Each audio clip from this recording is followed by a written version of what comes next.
para a gente dar início à última sessão acadêmica, digamos assim, do seminário. Depois nós temos a sessão de encerramento, ainda temos a vesperata e tem um jantar no meio disso tudo, de maneira que nós estamos muito atrasados, vamos ter que acelerar os nossos trabalhos. Por favor, Heloísa, Fausto, Fernando.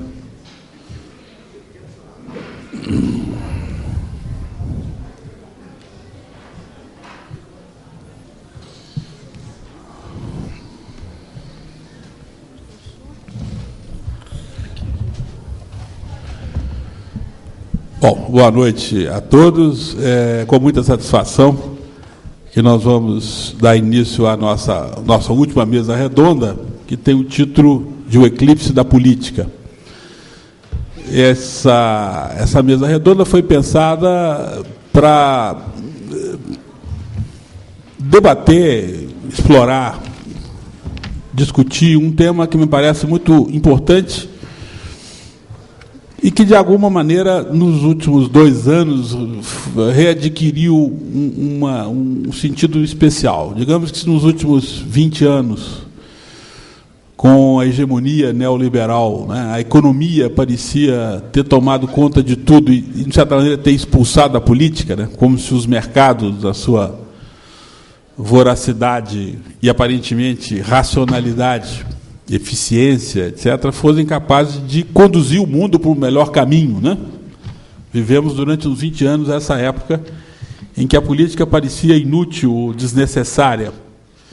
E com a crise de 2008 para cá, pelo menos do ponto de vista da política econômica, mostrou-se que o quadro era muito outro, que, afinal, o capitalismo continua sendo o mesmo. Mas, obviamente, a política econômica não é a única dimensão da política que interessa a outras dimensões da política que são cada dia mais cruciais, necessárias. E é um pouco para discutir isso que nós pensamos essa mesa, por inspiração do professor Fausto Brito, e convidamos para participar dessa mesa, e eu vou começar com a professora Heloísa Starling, professora do Departamento de História da Faculdade de Filosofia, que foi até dia 22 de março nossa vice-reitora, pessoa a quem a universidade reconhece uma série de grandes virtudes, de talentos e qualidades excepcionais, de intelectual, e de uma pessoa capaz de conduzir projetos estrategicamente fundamentais para a universidade, no campo da cultura, no campo da pesquisa, enfim. Uma pessoa a quem todos admiramos, que é minha amiga pessoal, e com isso tudo, eu pessoalmente estou muito satisfeito, e nós todos certamente estaremos brindados com o brilho da fala da professora Heloísa. O professor Fausto Brito é o professor do CEDEPLAR, também muito conhecido, muito querido de todos, uma pessoa que é formada em Sociologia, que tem uma formação também na área da demografia, que está agora imbuído de novas funções na reitoria, dirigindo o departamento de meio ambiente que nós criamos na Pró-Reitoria de Extensão, e uma pessoa afeita a temas da sociologia, da política, da economia, enfim, uma pessoa com uma vasta experiência no estudo das questões sociais, econômicas, enfim.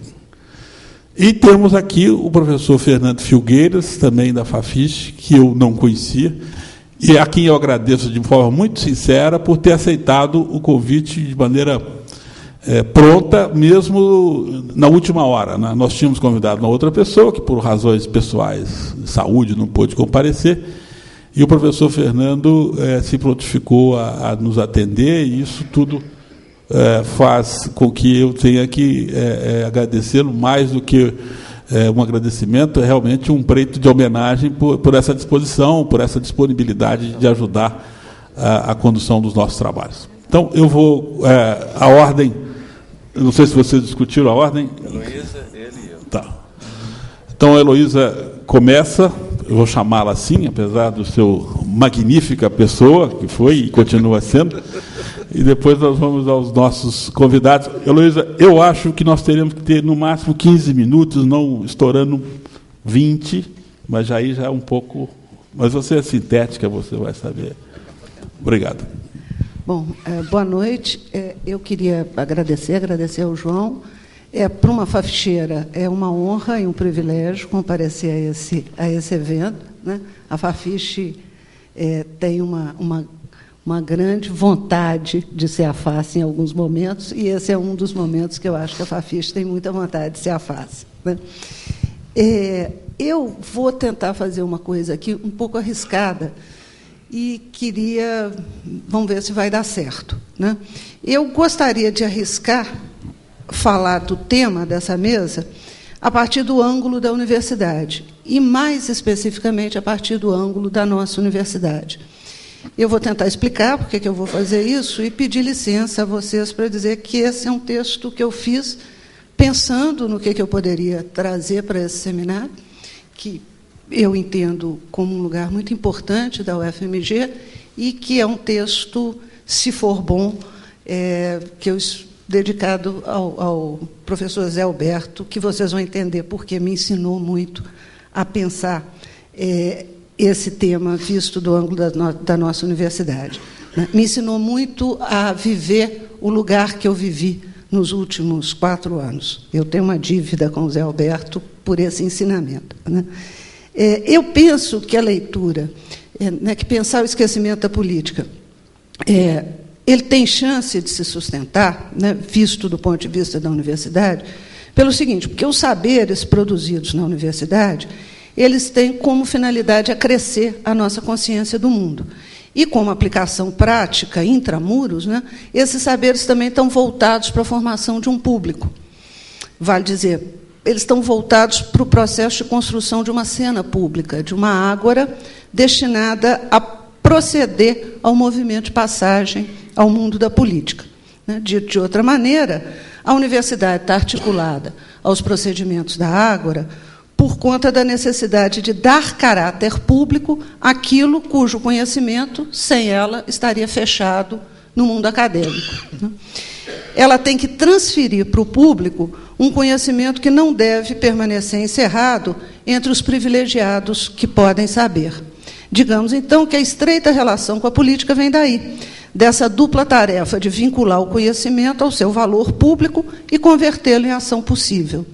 Se uma das formas do esquecimento da política advém precisamente da fraqueza da nossa vida pública, a universidade é uma peça muito importante do problema. Ela conta tanto para a formulação das condições de apagamento da ágora, quanto joga um papel importante, se quisermos supor novos procedimentos de manifestação da comunidade política. E, já que é para arriscar, eu gostaria de articular a minha leitura ao lugar improvável, né, que eu ocupei nos últimos 4 anos. Sobre esse lugar, talvez valha a pena lembrar uma história. Conta o Thomas Hobbes, no primeiro diálogo do seu livro, do Behemoth, que, certo dia, Satã levou o filósofo a um alto monte e lhe mostrou o panorama do mundo e a ação dos homens recortada em um momento do tempo. É um olho muito poderoso esse que Satã tornou disponível, né? Ver é olhar para tomar conhecimento e para ter conhecimento. Ver significa observar, examinar, instruir-se, informar-se, conhecer. Aquele que se aloja no alto do monte, diria Hobbes, é informante e mensageiro. A sua prática não é apenas espiar, mas traduz um doloroso aprendizado do espírito. Na amplidão inesperada, ele aprende a refletir, a considerar, a esperar, a ajuizar. A visão nasce em nossos olhos e depende de nós.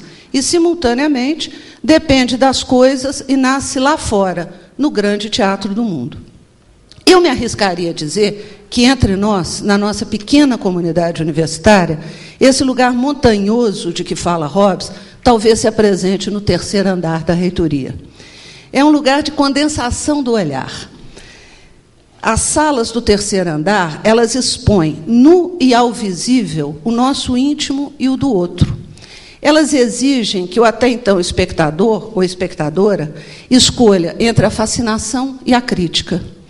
Esse lugar exige também o cumprimento de todo um aprendizado, por vezes muito doloroso, do olhar. olhar com esperança, olhar com temor, voltar para baixo os olhos, dirigir-se ao tempo e olhar para frente, para trás, para os lados, e, sobretudo, olhar para dentro de si e para dentro das coisas. Ao final, com muito custo, aprende-se. Olhar é, ao mesmo tempo, sair de si e trazer o nosso mundo, a universidade, para dentro de si. Esse olhar ensina também um pensar característico, um pensar que, entrando em si, sai de si pelo pensamento do outro, que o apanha e prossegue.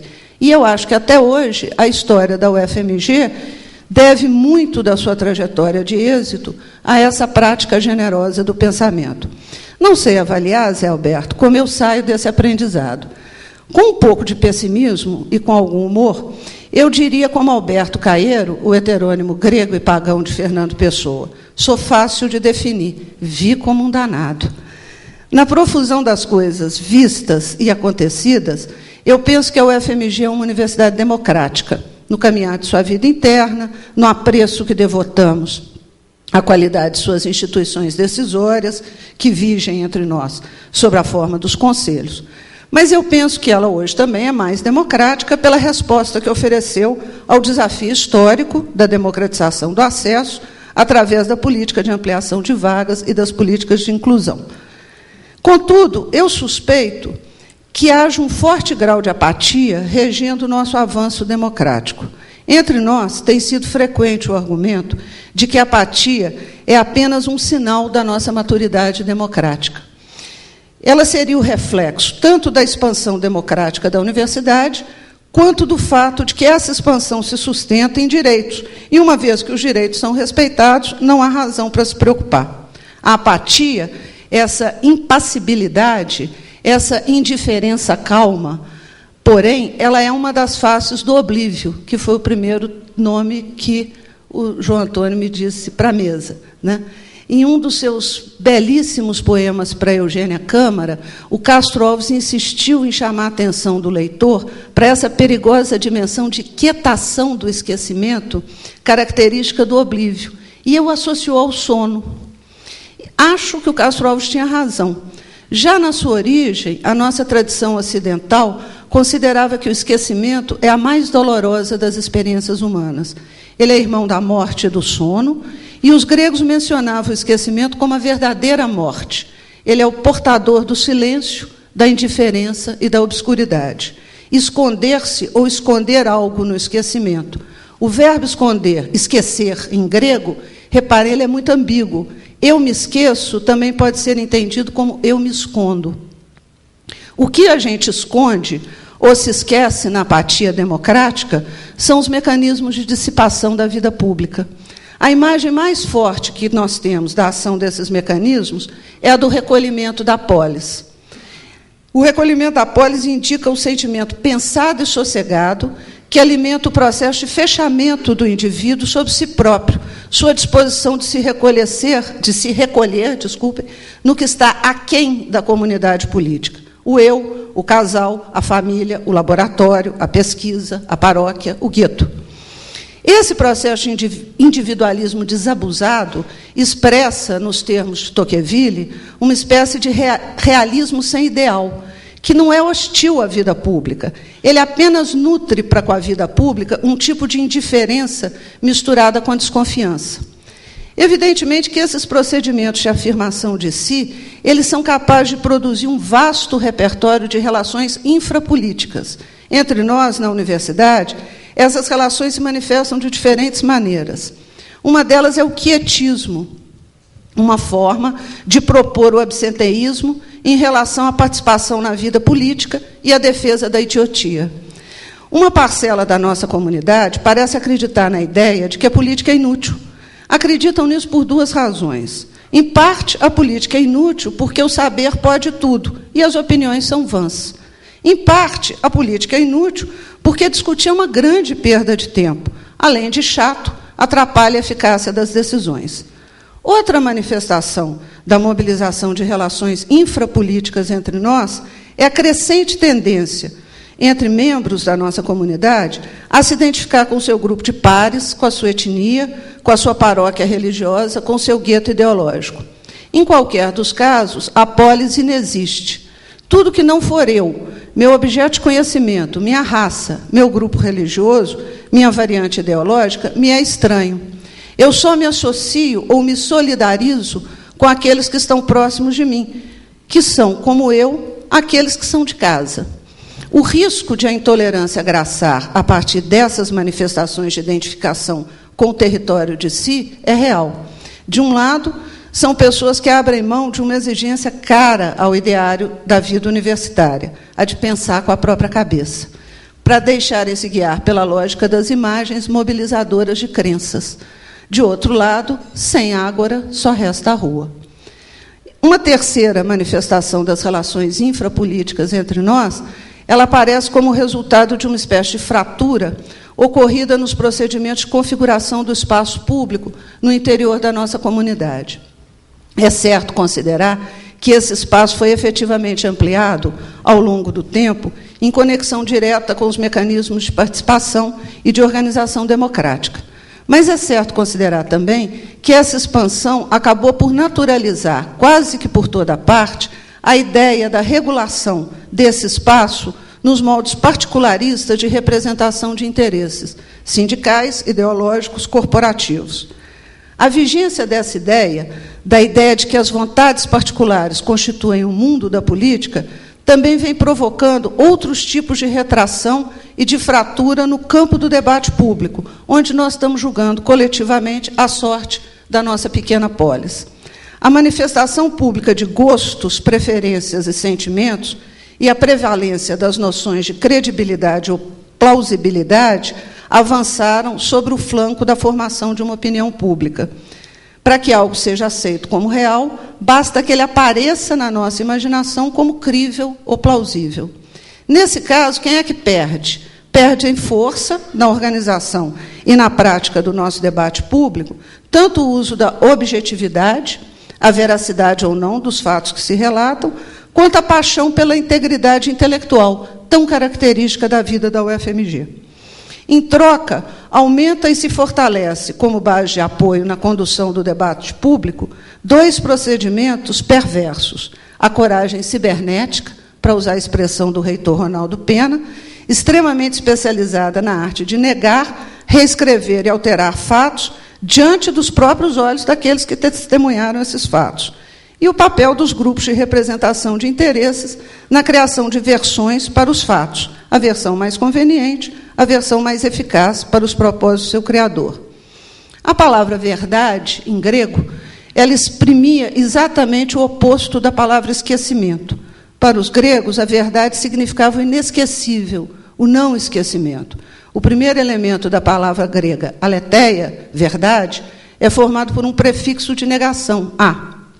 O elemento seguinte, let, negado pelo a, designa algo encoberto, algo oculto. Designa também let, o nome do rio do esquecimento, um rio do submundo que confere esquecimento às almas dos mortos. As almas bebem as águas do let por duas razões: para desfazer no líquido das águas os contornos da lembrança da realidade, e para que, esquecidas da sua existência anterior, elas se tornem livres para renascer em um novo corpo. Por fim, Lethes designa também a divindade feminina que forma um par constante, contrastante, com Mnemosine, a memória. Lethes vem da linhagem da noite e é filha da discórdia. A Mnemosine é filha de Urano e de Gaia, irmã de Cronos e de Oceanos. A memória é filha do céu e da terra, irmã do tempo e do mar. São todas metáforas de infinitude. Mãe das musas, isso é, mãe das divindades responsáveis pela inspiração, Mnemosine desempenha duas tarefas. Ela preside a função poética e ela cobra laboriosamente de nós o dever de não se esquecer de lembrar.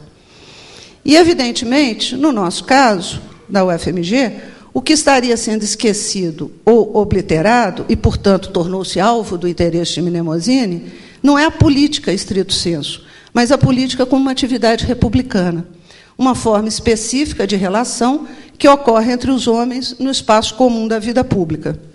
Essa unidade artificial de associação permanente, a polis, não é uma unidade somente no espaço.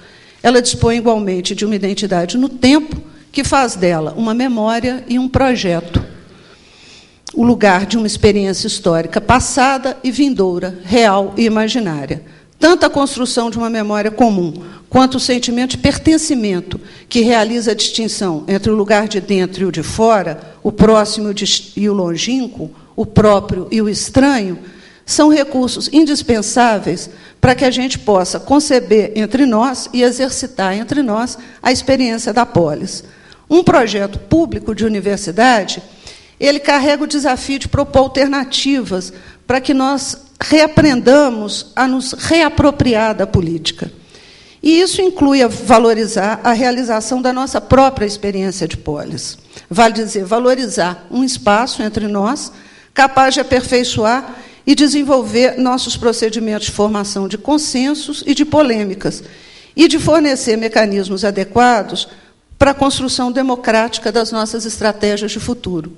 As campanhas difamatórias, os particularismos sindicais e ideológicos, a prática de distorção deliberada dos fatos ou de desqualificação da divergência, eles precisam ser incorporados por nós como parte da nossa tarefa de construção e valorização desse espaço.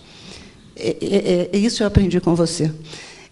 A história da UFMG, ela nos fornece duas grandes referências para enfrentar essa tarefa, eu acho.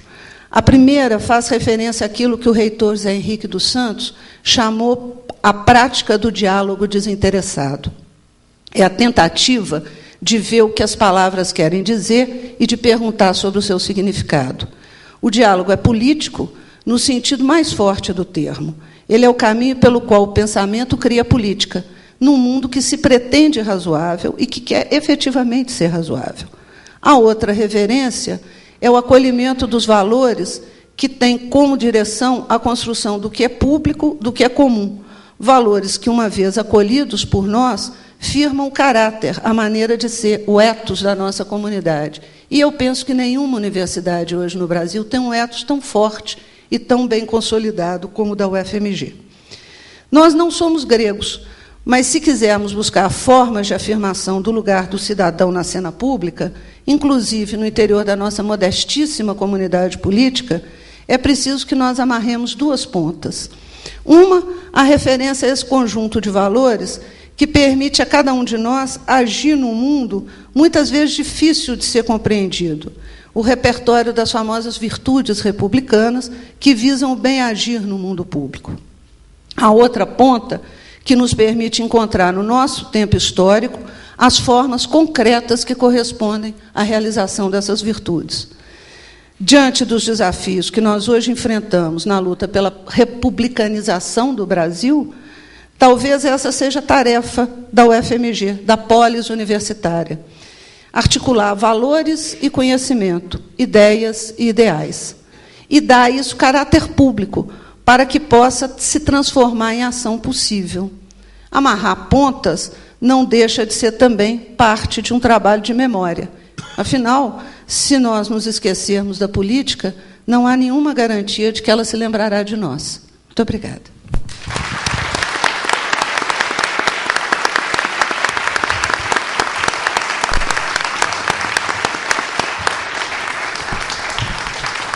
Obrigado, professora Heloísa, que cumpriu o tempo religiosamente, se não for muito para uma republicana. Vamos agora ao professor Fernando Filgueiras. Bom, boa noite a todos e todas aqui presentes. Em primeiro lugar, gostaria de agradecer ao professor João Antônio pelo simpático convite. Vou reiterar o que a Heloísa disse, um faficheiro estar aqui é algo, de fato, muito importante e honroso para nós. Mas, enfim, eu acho que, sinceramente, eu não sabia, digamos assim, o tamanho da coisa. O professor João Antônio me botou numa fogueira, além de ter que substituir o Francisco de Oliveira, falar sobre o eclipse da política. Então, o que eu proponho aqui é muito mais uma reflexão de caráter mais próprio da teoria política e como que a teoria política tem lidado com algumas questões como essa, por exemplo, hoje, e enfim, tentar contribuir o máximo possível ao debate aqui. Bom, a primeira questão que eu gostaria de chamar a atenção é sobre a validade dessa proposição, ou seja, a validade da ideia de um eclipse da política. Em que medida a gente pode refletir sobre isso e, enfim, que chance há no tipo de reflexão como essa para pensarmos, sobretudo, o problema da democracia. Certo? Acho que esse é o meu objetivo aqui e o caminho pelo qual eu vou pautar a minha intervenção. Bom, se a gente for pensar na ideia do eclipse da política, então acho que a gente precisa, em primeiro lugar, fazer um tipo de conceituação que eu acho talvez um pouco menos conhecida, no caso dos economistas em particular, mas que na teoria política hoje está em voga e que eu acho importante para a gente poder abordar essa questão, que é a diferença entre a política e o político. Bom, se a gente voltar ao modo como a teoria política trata essa questão, a política em si, a gente pode dizer da vida institucional, da vida ordinária da ordem política, ou seja, a vida partidária, eleitoral, a vida que se organiza a partir das instituições. Uma outra forma de abordar, talvez, o problema do eclipse da política é a gente discutir a existência do político. E aí falar no político não é falar num conceito objetivo, um conceito que tem a ver muito mais com o caráter fundacional, com o caráter originário, com o problema da origem da ordem política e em que medida o problema da origem da ordem política é importante para a gente compreender determinadas questões. Se a gente volta em autores como Carl Schmitt, por exemplo, um filósofo alemão do início do século XX, ele apontava que, na verdade, o conceito do político significa a luta pelo poder, significa, sobretudo, a existência de um conceito que não é objetivo, de um conceito que não é, nesse sentido, determinado, é uma categoria da teoria política, que serve exatamente para pensar o problema da origem e o problema do estado de exceção, ou seja, pensar o momento em que a ordem surge, o momento em que você tem a existência do poder constituinte e em que medida esse político, ou essa dimensão criativa da política, ela se expressa. Bom, o conceito original desenvolvido pelo Carl Schmitt, de alguma forma, foi apreendido por outros autores, como a Hannah Arendt, por exemplo, que vai fazer exatamente esse tipo de diferenciação. De um lado, a gente tem a esfera da política, que é a vida institucional, ordinária da ordem. De outro lado, a dimensão mais criativa do político, que se encontra, segundo a Hannah Arendt, na dimensão da publicidade, ou seja, na dimensão da vida pública. Bom, tendo em vista essa diferenciação, então, se a gente for pensar na dimensão da política institucional, é válido a gente falar em um eclipse da política? Acredito que sim. Certo? Se a política institucional for pensada, segundo o Max Weber, por exemplo, na dimensão da existência de uma vida institucional em que o político age na dimensão de uma profissão ou vocacionado pela luta pelo poder, de fato, a gente pode pensar num eclipse da política pautado, sobretudo, por três coisas, a meu ver. Em primeiro lugar, uma enorme desconfiança em relação às instituições políticas que existe hoje na dimensão da cidadania. Diferentes pesquisas na área de cultura política demonstram essa desconfiança, que, por sua vez, tem uma implicação direta na questão da adesão dos cidadãos e na construção da apatia política. Certo? Como a Heloísa, de alguma forma, chegou a citar, para alguns autores a apatia representaria o estado, digamos assim, normal da vida democrática, mas se a gente for pensar na dimensão do conceito do político, não.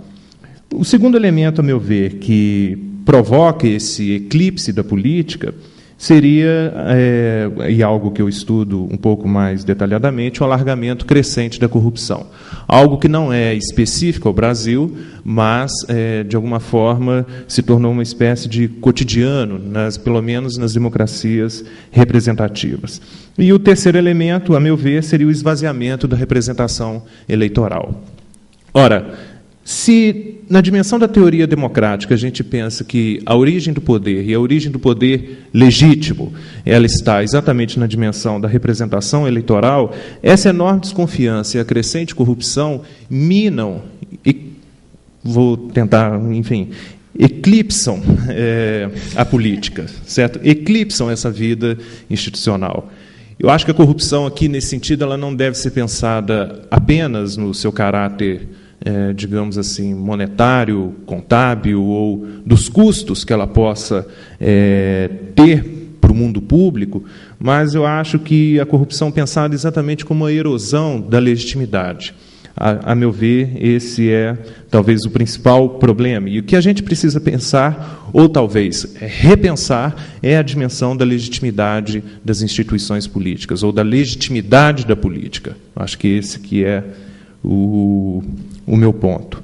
Bom, o esvaziamento da representação eleitoral ele ocorre, sobretudo, pela baixa intensidade da atividade partidária. A corrupção erode a legitimidade e reduz as margens de obediência às leis, tornando o sistema político, nesse sentido, pouco eficaz. Se a política for pensada, então, segundo Weber, nessa dimensão da sua crescente profissionalização, ou seja, nessa luta vocacionada pelo poder, de fato existe um eclipse da política. E, a meu ver, a gente precisa resgatar exatamente aquilo que o Weber talvez tenha contribuído melhor na dimensão da teoria política, que é o conceito de legitimidade democrática. Certo? E, nesse sentido, eu gostaria de ressaltar aqui a reflexão de um cientista político francês, o Pierre Rosanvallon, que demonstra exatamente esse descentramento da democracia contemporânea. Uma democracia que, o seu sistema de legitimidade, ele vai encontrando outros lugares, ele vai encontrando um processo de descentramento que não significa mais apenas a origem do poder legítimo pela representação partidário-eleitoral. Ora, o que ocorre, então? O fato que a gente tem um processo de deslocamento da ordem democrática. A democracia sai da representação eleitoral e do Estado em direção, a meu ver, à atuação mais plural, pública, que não se encontra na esfera propriamente administrativa estatal, mas se encontra na esfera dos movimentos sociais e da sociedade civil. Ora, a meu juízo, então, a democracia ela se desloca do Estado em direção a uma outra fonte para a sua publicidade. Ou seja, em que sentido a gente pode falar, então, na existência do mundo público? Ora, esse tipo de leitura apontada pelo Rosanvallon, acho que apontaria a seguinte questão, que a política hoje não é aquela realizada simplesmente pela luta do poder estatal, ou seja, a luta pela soberania. Ela diferentemente do que foi pensado por Weber, a meu ver, uma luta crescente por justiça. Eu acho que é exatamente nesse deslocamento que a gente tem uma mudança que não é na ordem da política institucional, mas é na ordem do político. Certo? Luta por justiça essa que se caracteriza por dois elementos centrais, ou seja, a luta por redistribuição, aí especialmente na dimensão material, propriamente dito, ou aquilo que a gente chama de justiça distributiva, e, de outro lado, uma luta crescente por reconhecimento na dimensão da cidadania. Ora, se nós temos o eclipse da política institucional, eu acho que isso não é motivo, digamos assim, para crescente histeria ética com a qual a gente vive hoje. E eu acho que, nesse sentido, é válido pensar isso também na dimensão do Brasil. A meu ver, eu acho que a democracia, de alguma forma, ela passa por um processo grande de transformação.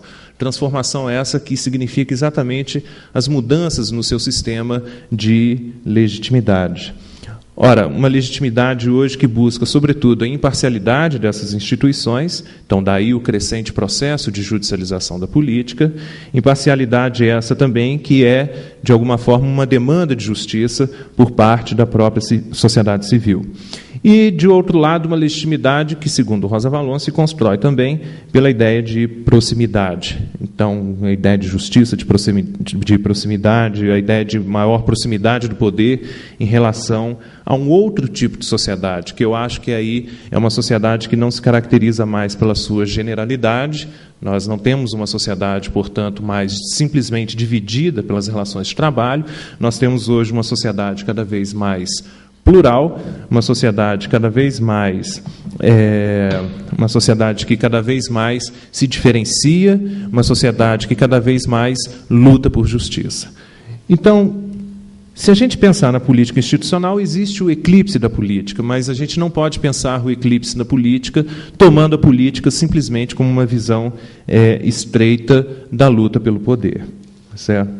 Eu acho que esta nova configuração da legitimidade, ela provoca, sobretudo, um deslocamento do político.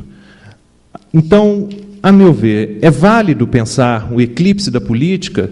Bom, se pensada simplesmente como uma vocação pela luta pelo poder, como uma política institucionalizada, sim, eu acho que é válido.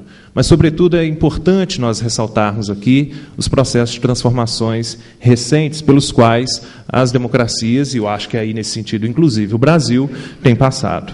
Certo? Eu acho que a política hoje não é simplesmente uma busca pela generalidade social, mas é a busca por uma particularidade crescente. Então, daí uma luta por reconhecimento crescente de diferentes grupos. A gente pode citar a questão dos negros, dos gays, o movimento feminista, enfim. A política hoje não é uma simples busca pela luta do poder na dimensão do Estado, mas é uma luta pelo poder também na dimensão da sociedade, uma sociedade cada vez mais diferenciada, em que a democracia e a política, na verdade, buscam outros lugares para a sua realização, que não simplesmente a representação partidário-eleitoral. Ou seja, se a democracia for pensada simplesmente na dimensão dos partidos e dos rituais eleitorais, aí, de fato, existe um eclipse. Mas esse eclipse não existe na dimensão que, a partir do momento que existe, a par disso, todo um processo criativo que, a meu ver, está na dimensão dos movimentos sociais e da sociedade civil. Por isso, eu afirmar o tempo todo que a política não busca o Estado, mas busca a sociedade, busca a existência de uma sociedade democrática em que a ideia de representação se alargue para além da questão partidária. Ora, então essa transformação da política institucional, ela, ao mesmo tempo que implica uma sensação de crise permanente, então por isso que se tornou comum no léxico hoje falar em crise do Estado, crise da política, crise dos partidos, crise da representação. Mas, por outro lado, existe toda uma ação criativa, que eu acho que não está na dimensão da política institucional, mas está na dimensão do político. Está na dimensão exatamente das lutas por reconhecimento, nas lutas por redistribuição, nas lutas crescentes dos movimentos sociais e da sociedade civil por justiça. Então, nesse sentido, eu acho que não devemos falar em crise ou eclipse, mas em reinvenção da política. Processo este que, a meu ver, está em franco curso, que busca outros protagonistas, que busca outros personagens, que não sejam apenas os partidos e a unção dos eleitos pela representação eleitoral. Então, na verdade, não faz sentido em falar em crise da representação, mas faz sentido em falar em reinvenção da representação. Não faz sentido falar, portanto, talvez em um eclipse da política institucional, mas em uma transformação da ordem política, que eu acho que está exatamente numa reinvenção, num processo criativo hoje, que não se encontra no Estado, mas se encontra, sobretudo, na dimensão da sociedade. E se encontra, sobretudo, numa dimensão nova da publicidade, que não é simplesmente um elemento artificial posto pelas normas criadas pelo Estado, mas é uma publicidade, digamos assim, que demanda governos o judiciário, o próprio legislativo como protagonistas, mas que, ao mesmo tempo, passam por esses processos de crise na dimensão partidário-eleitoral. Ora, então, a gente vive, na verdade, uma época, a meu ver, de múltiplos protagonistas. Protagonistas estes que buscam, que disputam a ordem da representação. Ora, então, não acredito propriamente no eclipse da política, mas no seu descentramento, no seu deslocamento. Em direção a quê? Em direção, a meu ver, a uma maior pluralidade, uma maior diferenciação e, por sua vez, também uma maior conflitualidade. Certo?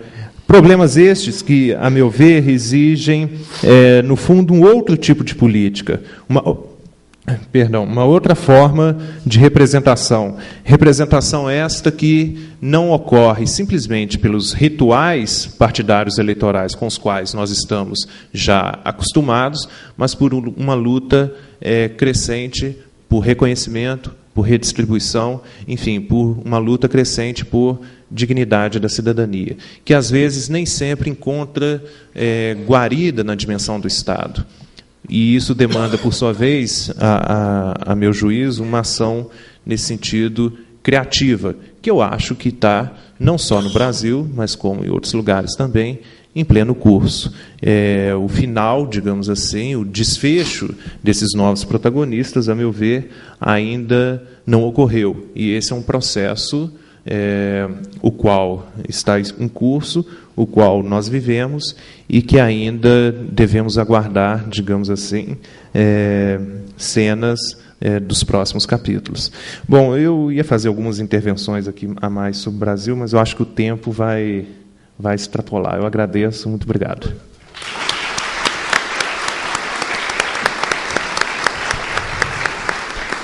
Obrigado, professor Fernando. Vamos agora ao professor Fausto Brito.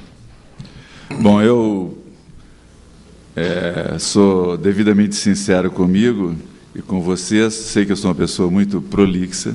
Dificilmente eu conseguiria me conter no tempo posto aqui pelo coordenador da mesa. Então, eu vou utilizar um método que meus mestres filósofos sempre utilizam e que a Heloísa também utilizou. Eu vou fazer uma leitura de algumas anotações que eu fiz para essa exposição.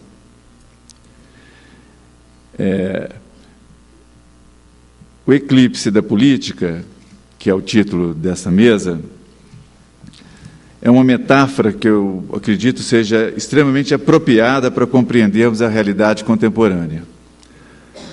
A luz da política tem estado cada vez mais sombreada pela economia e se transformado na mera gestão das necessidades vitais da população.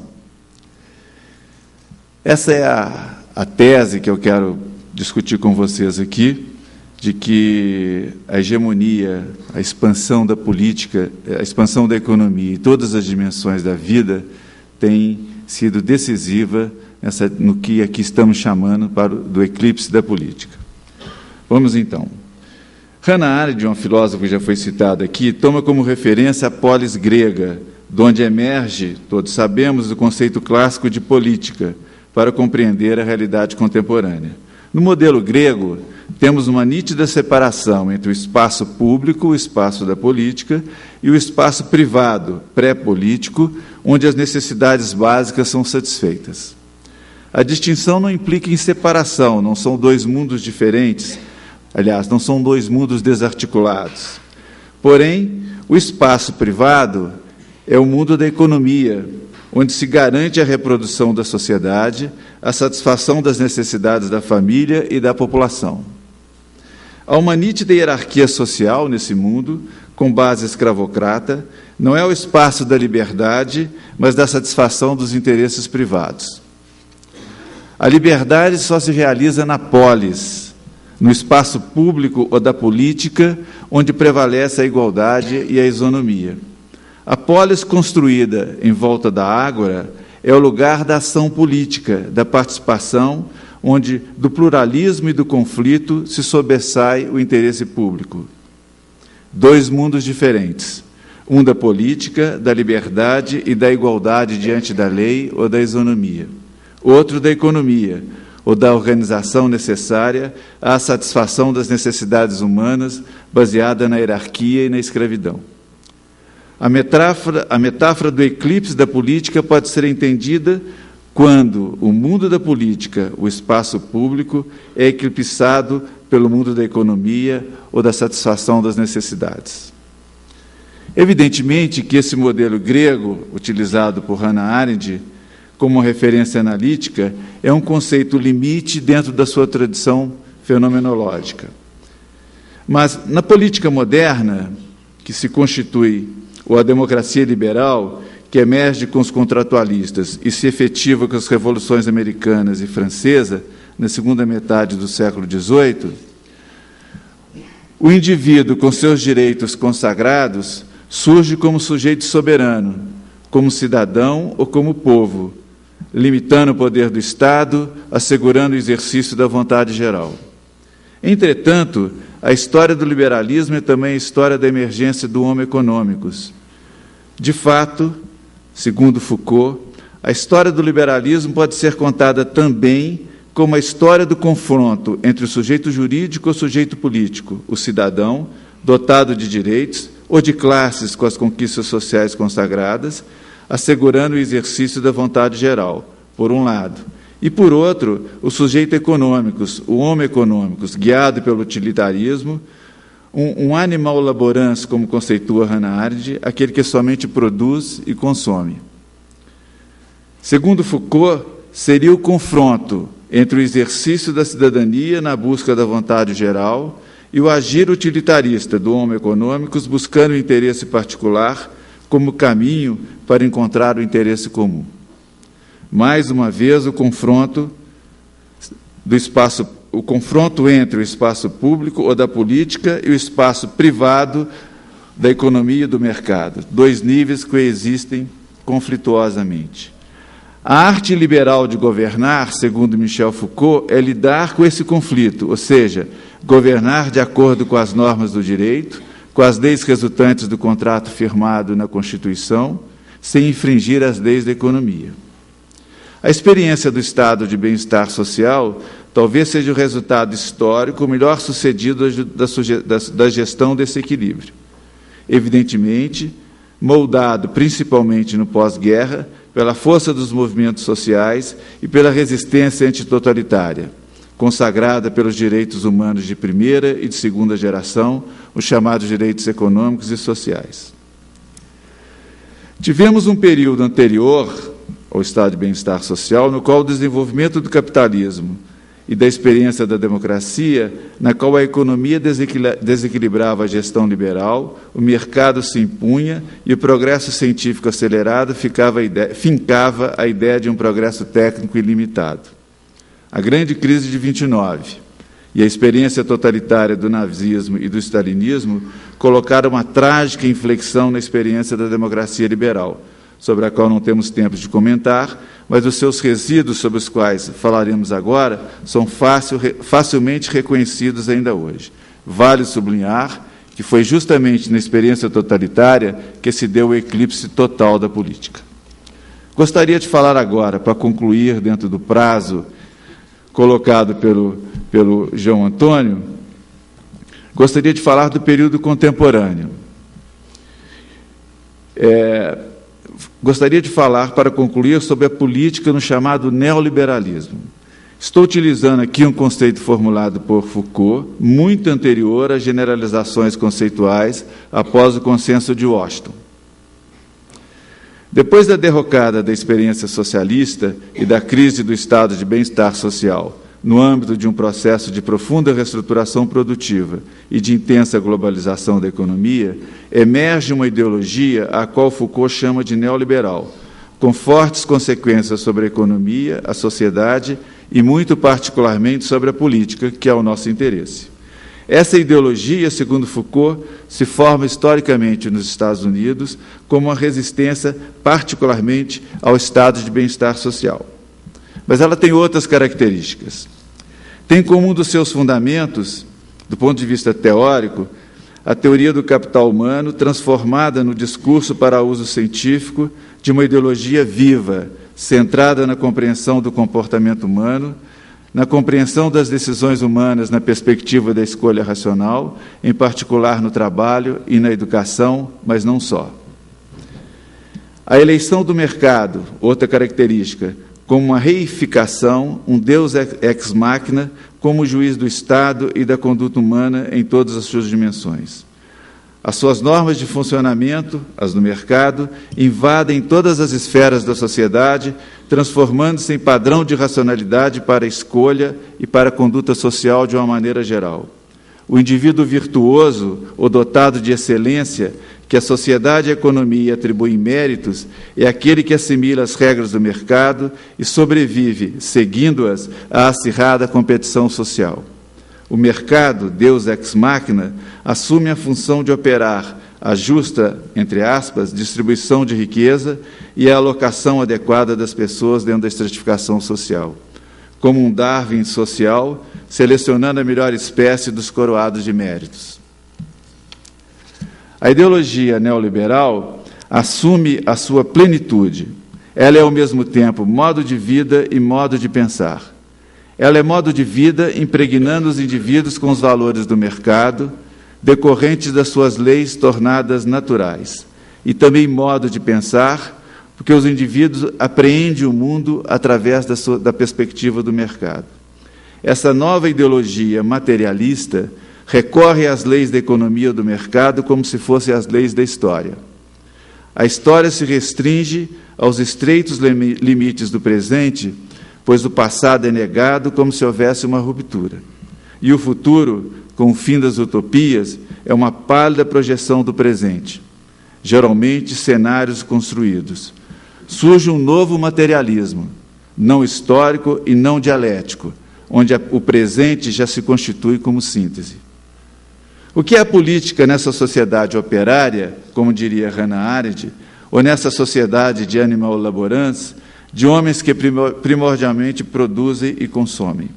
A política se transformou na gestão das necessidades vitais. Ela é fundamentalmente gestão econômica, conjunto de mecanismos necessários ao funcionamento do mercado.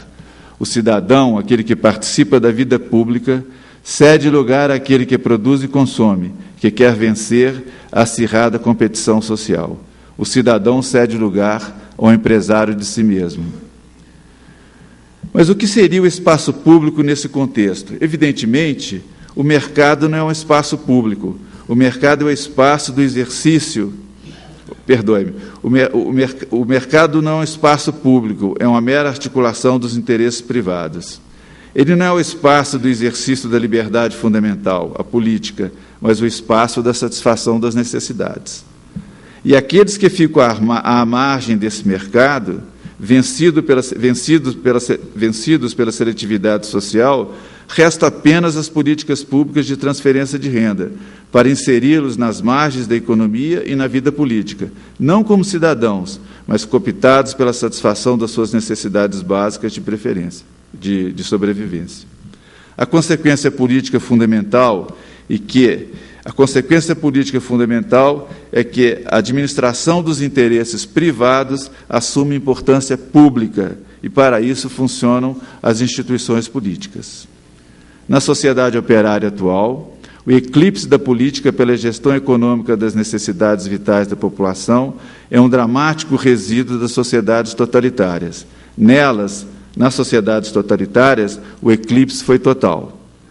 Nas democracias modernas, liberais, o eclipse tem sido o suficiente para colocar em segundo plano o direito mais fundamental do homem, desde os gregos, e depois reafirmado na experiência republicana, que é o exercício da liberdade, no verdadeiro espaço da política, onde o seu objetivo fundamental, que nasce da pluralidade e do conflito, é a busca do interesse comum, e não em administrar os interesses privados como se eles fossem públicos. Obrigado.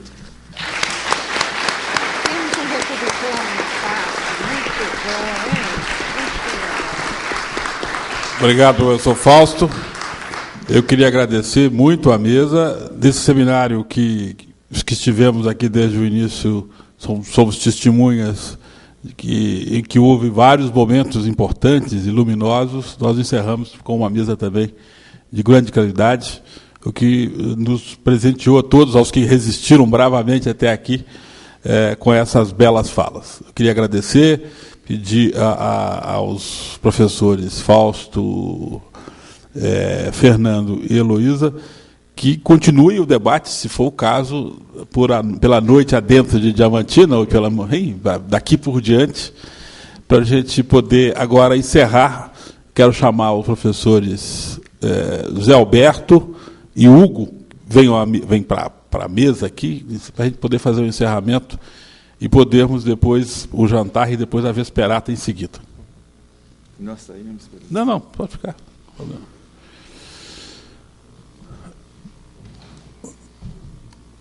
Bom, eu queria começar passando a palavra ao professor Zé Alberto, que não esteve aqui na abertura, para ele fazer o encerramento.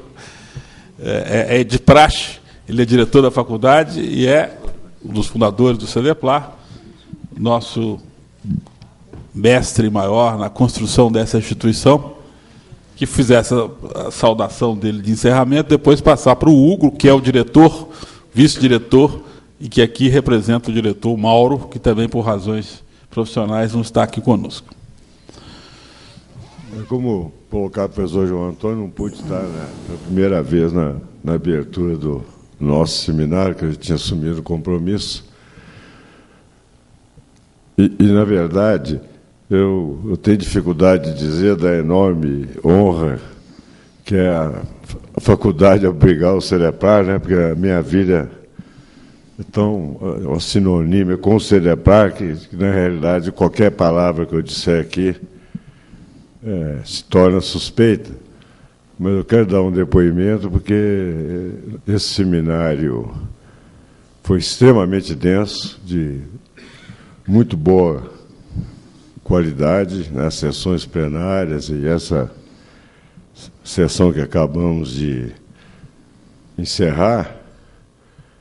Então, isso é extremamente, no nível pessoal, para mim, gratificante, né, que segui toda essa trajetória, e agradecer a presença de todos, e principalmente aqueles que não são da faculdade, são de outras unidades co-irmãs da UFMG, e principalmente aqueles que vêm de instituições além da UFMG. Quer dizer, esse é um papel que crescentemente esse seminário tem tomado, e eu digo, né, para os jovens colegas, né, das gerações mais novas do CEDEPAR, que, de repente, vocês têm uma enorme responsabilidade. Quer dizer, hoje, esse é um ponto de encontro com as diversas co-irmãs, né, de dentro da UFMG e de fora da UFMG, principalmente as do Estado de Minas Gerais, papel esse que seria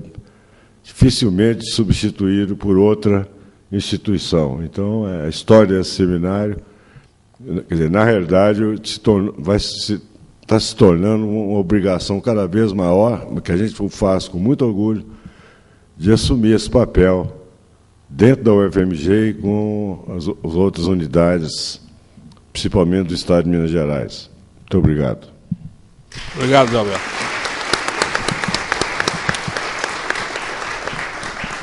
E eu queria, então, pedir ao professor Hugo para fazer um encerramento oficial do seminário e convidá-los a todos para daqui a 2 anos novamente estarmos aqui. Mas, Hugo, por favor, faça o encerramento.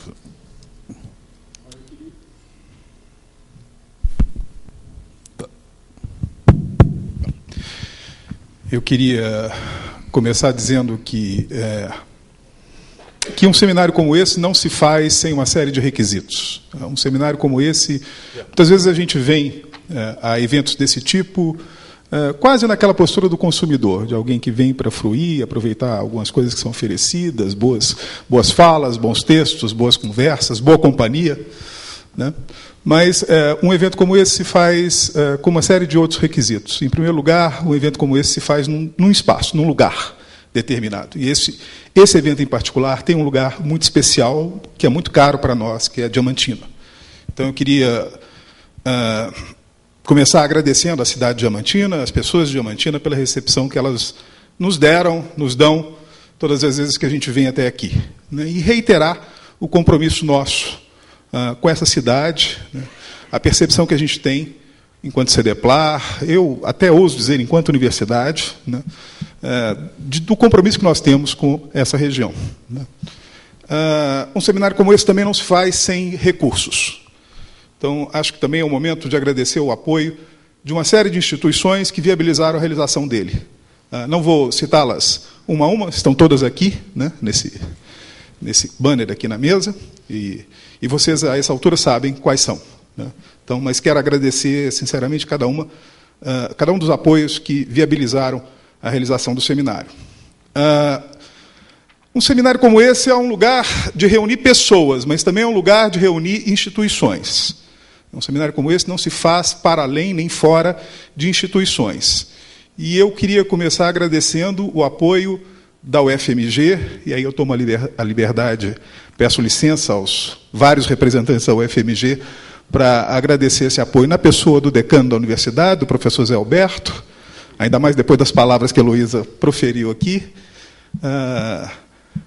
o apoio da UFMG na realização do seminário, dizer da nossa intenção, da nossa postura de manter esse seminário como uma atividade aberta às várias unidades, aos vários centros, departamentos, etc., da UFMG.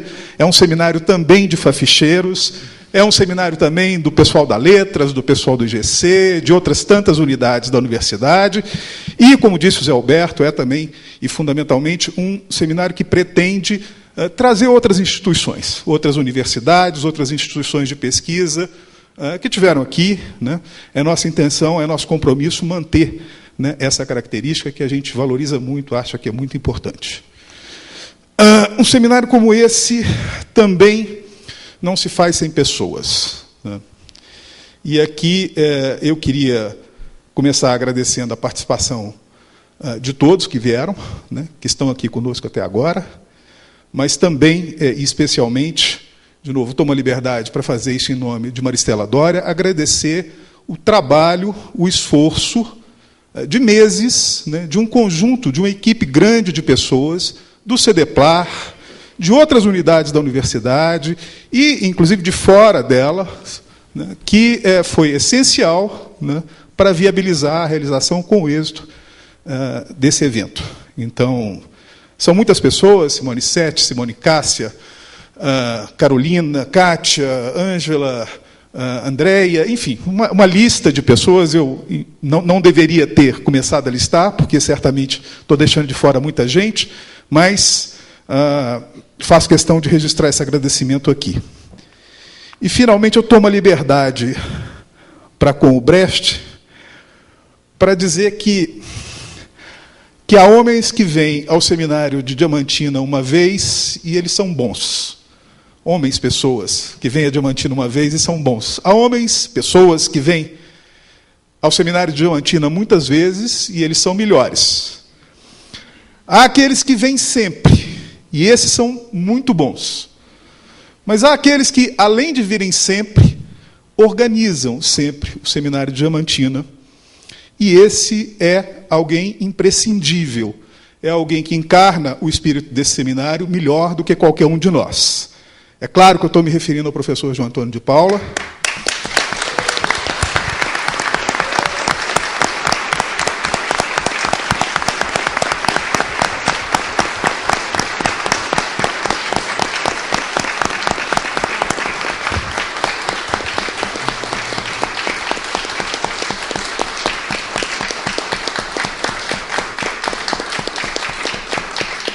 O João Antônio, que é quem melhor expressa, mas mais do que isso, quem assegura três características que a gente preza, três valores que a gente preza no CEDEPLAR e que são fundamentais, né, são a concepção fundamental por trás desse seminário.